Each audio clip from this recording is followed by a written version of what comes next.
At nandito po tayo sa mahalagang bahagi nito ng ating banal na gawain na kung saan tayo po ay mag-aaral ng salita ng Diyos. At inihiling ko po ang lahat ng tumayo upang magbigay galang sa salita ng Diyos ang dadalhin ng ating mga aral, tayo beloved preacher, Mark Noel.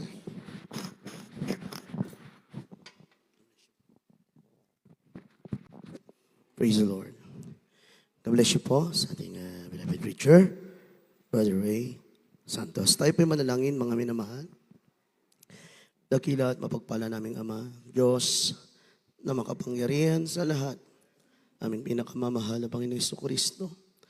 Sa mga unang bunga panalangin namin, mahal na Pastor, mahal na Panginoon, maraming salamat po, Diyos, sa mga unang bahagi po ng aming pagsamba sa iyo, na yung nilang isan pinagpala, tinanggap, mahal na Panginoon. Maraming salamat, O Diyos, aming mga panalangin pagpupuri. Nakaabot niya sa langit, O Diyos. Naging mabangong sa iyo sa ibalang harapan. Salamat, mahal na Panginoon, sa mga matatapat mong anak, walang sawa. Nagbigay na may katapatan, mahal na Panginoon. Sa paglangis mo sa awitin mga choir. Higit sa lahat, O Diyos, sa iyong banal na presensya, lagi mong ipinadarama sa amin na kung wala ito, O Diyos, walang saysay ang aming pagsamba, mahal na Panginoon. Kami sana pa, sa bahagi po ng aming pakikinig, pag-aaral lang yung mga banal salita, patawarin mo kami sa lahat ng mga pagkukulang sa iyo, pagsalansang, lalo na po yung ibang lingkod. Dalangin namin, mahal na Panginoon, pagpalain kaming muli sa mamamagitan ng iyong mga banal na salita, sa ganang akin, wala akong magagawa, silang umaasa, mahal na Panginoon.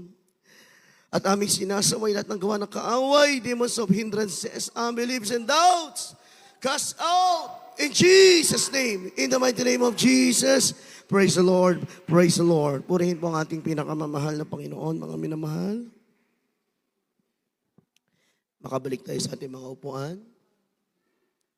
Bago tayo tuloy magpatuloy, I'm going to give the highest praise, glory, and honor, thanksgiving and majesty to our loving Savior, our dearest Jesus Christ, the King of Kings, the Lord of Lords, the Alpha and Omega, the soon and coming King, the everlasting Father. Praise the Lord, and we always remember and cherish the blessed preachings and teachings of our dearly beloved parents in the Lord.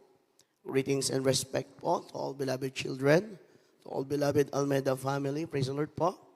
At sa ating mga live webcast viewers all over the world, pagpalain po kayo ng ating mahal na Panginoon at pagbati ng isang mapagpalang umaga na sa ating pong beloved ordained preacher, sa lahat ng kanyang mga mahal sa buhay, sa lahat po ng kapwa manggagawa, sa lahat ng ginagamit sa banal na gawain ng Diyos, at sa inyong lahat mga minamahal na gising pa nagpupuri sa mahal na Panginoon. Palakpakan po natin ng buhay na palakpak ang ating mahal na Panginoon. Praise God. Ating handa ang ating mga puso at kaisipan, mga minamahal, maging ating Biblia, ating mong pag-aralan sa umagang ito. God cares for you. Sa Tagalog, pinagmamalasakit ka ng Diyos.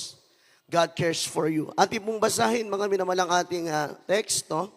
Unang Pedro, kabanatang 5, talatang 7. Kindly po. Sa aklat ng Unang Pedro 5:7. Na inyong ilagak sa Kanya ang lahat ng inyong kabalisahan, sapagkat kayo'y pinagmamalasakit niya. Amen. Amen. Sabi ng English, casting all your care upon Him, for He cared for you. Na inyong ilagak sa Kanya ang lahat ng inyong kabalisahan, sapagkat kayo'y ipinagmamalasakit niya. Palakpakan natin ang banal na salita ng ating pinakamamahal na Panginoon. Praise God. Ang Diyos ang siyang magpapala ng Kanyang mga banal na salita.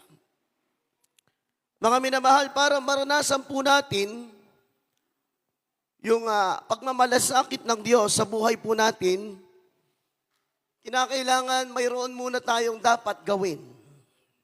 Everybody say amen. Dapat ang mananampalataya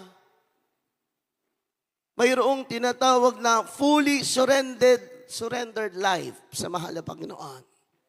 Dapat sinuko mo ng buhay mo sa ating mahal na Panginoon. Kasi you will not experience the full power of God kung hindi buo na isinuko mo ang iyong buhay sa mahal na Panginoon. Everybody say, Amen. Kaya nga sabi po ng verse na ating binasa, cast all your cares upon Him. Sa Tagalog, ilagak natin lahat ng ating kabalisahan sa Diyos. Everybody say, Amen. Alam niyo po, mga minamahal, sa totoo lang, this is the reality. Until now, maraming Kristiyano hindi po naunawaan ito, mga minamahal. Mamaya malaman niyo kung bakit. Until now. Kaya mahalaga na pinakikinggan po natin ang salita ng Diyos. Everybody say Amen? Dapat yung Word of God, pag pumasok sa ating tainga, huwag mong palalabasin sa kabilang tainga. Everybody say Amen? Dahil mahalaga ito, mga minamahal. Dito tayo pagpapalain, dito tayo lalago. Kaya nga sabi ko po sa inyo, ang katotohanan, may mga Kristiyano until now hindi naunawaan ang sinasabi ng mahal na Panginoon na ilagak sa Kanya lahat ng ating mga kabalisahan. Everybody say praise the Lord. So ang tanong, bakit po natin nasabi na hindi pa naunawaan ng ibang Kristiyano? Yung sabi ng mahal na Panginoon na ilagak sa Kanya ang lahat. Ganito yan, mga minamahal. Kapag may pinagpipray po tayo, halimbawa may mga problema tayo. Meron tayong mga suliranin, mga minamahal. Kapag pinagpray mo na yan, mga minamahal, ibig sabihin po niyan, mga minamahal, nilalagak mo sa Diyos. Everybody say Amen? Nilalagak mo sa mahal na Panginoon yung kabalisahan mo. Pag nananalangin ka, kapag dumalo ka dito sa banal na gawain at sinasabi mo, mahal na Panginoon, tulungan mo ako. May problema ako. Ibinibigay ko sa iyo. Everybody say Amen. So, ibig sabihin yan, nilalagak natin sa Diyos yung ating kabalisahan. So, dapat, kung talagang inilagak na natin sa mahal na Panginoon yung ating kabalisahan, dapat hindi na tayo nag-aalala.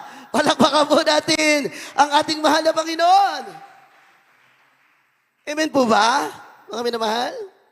Kasi pagkatapos mong manalangin sa mahal na Panginoon, pagkatapos mong sinabi sa Diyos ang iyong mga problema, ang iyong mga pagsubok, at pagkatapos noon, yung naramdaman mo bago ka manalangin, ay ganoon pa din yung naramdaman mo, balisa ka pa din, nanalangin ka pa din, hindi mo pa rin inilagak sa Diyos ang kabalisahan mo.